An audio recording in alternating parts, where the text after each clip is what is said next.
హైదరాబాద్ లో వ్యూహాత్మక రహదారుల అభివృద్ధి పథకంలో భాగంగా మరో పై వంతెన అందుబాటులోకి వచ్చింది. నగరంలో కీలక ట్రాఫిక్ కూడలిగా ఉన్న ఎల్బీ నగర్ వంతెనను రాష్ట్ర మంత్రులు ప్రారంభించారు. 45 కోట్లతో పూర్తి చేసిన వంతెన వల్ల నగర ప్రజల ట్రాఫిక్ వ్యతల నుంచి కొంత ఉపశమనం లభించనుంది.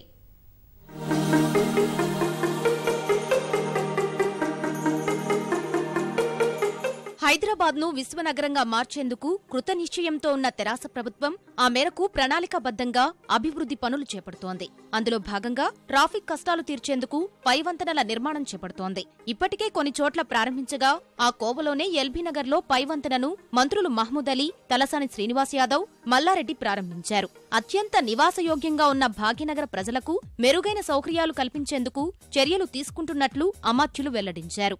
దశల వారీగా ట్రాఫిక్ సమస్యలకు చరమగీతం పాడుతామని ధీమా వ్యక్తం చేశారు.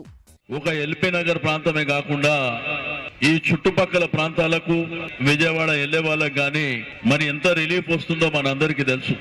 ఒకవైపున అభివృద్ధి సంక్షేమ కార్యక్రమాలు బ్రహ్మాండంగా ఇస్తూ ఇక్కడ కామినేని కానివ్వండి, ఉప్పల్ ప్రాంతం గాని, దిల్సుఖ్ నగర్, నల్గొండ చౌరస్తా, చెదరగట్ వరకు ఆ ప్రాంతం వెళ్ళినప్పుడు కుంట్లూరు, హయత్ నగర్, రామోజీ ఫిలిం సిటీ మరి ఇవన్నిటికీ కూడా మరి ఎంత రిలీఫ్ వస్తుందో మనందరికీ తెలుసు. ఎల్బీ నగర్ లో పెద్ద ఎత్తున 16-1700 కోట్లతోటి లాస్ట్ 4.5 years లో సిసి రోడ్లు కానీ, డ్రైనేజ్ కానీ, మంచినీళ్ళకు కానీ, ఫ్లైఓవర్స్ కానీ అన్ని రకాల కూడా అభివృద్ధి చేసిన ఘనత మన సీఎం పెద్దలు కేసీఆర్ గారు, మన కేటీఆర్ గారు పెద్ద ఎత్తున ఎల్బీ నగర్ ను పట్టించుకొని చాలా పెద్ద ఎత్తున డెవలప్ చేసినాం. ఎల్బీ నగర్ పైవంతెన అందుబాటులోకి రావడంతో సాగర్, ఉప్పల్, మలక్పేట సహా విజయవాడ వైపు వెళ్లేవారికి గంటల కొద్దీ ట్రాఫిక్ లో నిరీక్షణ బాధ తప్పనుంది. నగరాభివృద్ధిపై ప్రజలంతా స్వచ్ఛందంగా ముందుకు రావాలని నగరపాలక సంస్థ పిలుపునిచ్చింది.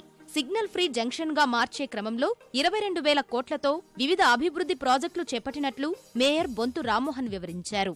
మరి ఈరోజు హైదరాబాద్ నగర ట్రాఫిక్ తగ్గట్టుగా మరి అంతర్జాతీయ సంస్థలతోటి మరి సర్వేలు చేపించి మీరు దీనికి ఏ జంక్షన్ లో ఫ్లైఓవర్ వేయాలి, ఏ జంక్షన్ లో అండర్ పాస్ కట్టాలి, మరి ఎక్కడ ఓవర్ పాస్ కట్టాలి, ట్రాఫిక్ స్టడీస్ చేయించి గౌరవ ముఖ్యమంత్రి గారు తీసుకున్న ఈ స్ట్రాటజిక్ రోడ్ డెవలప్మెంట్ ఏదైతే ఉందో మరి దాంట్లో భాగంగా మరి వాళ్ళ అతిపెద్ద జంక్షన్ దాదాపు రోజుకి ఒక 7,000 వెహికల్స్ మన నగరంలో కొంటున్నట్టు ఒక లెక్క ఉందన్నమాట. ఈ రోడ్డు పైన మీరు చూసుంటారు ట్రాఫిక్ గత 5-6 సంవత్సరాలు ఎంత విపరీతంగా పెరిగిపోతుందో దానికి సంబంధించి ప్రభుత్వం ఆలోచించి ఈ ఎస్ఆర్డిపి ప్రాజెక్ట్స్ ని జీహెచ్ఎంసీ ద్వారా తీసుకోవడం జరుగుతూ ఉంది.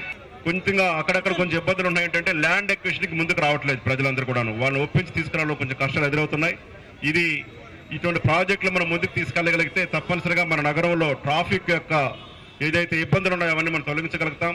మెట్రో రైలు అందుబాటులోకి రావడం, వరుసగా వంతెనలు అందుబాటులోకి రావడంపై నగర ప్రజలు హర్షం వ్యక్తం చేస్తున్నారు.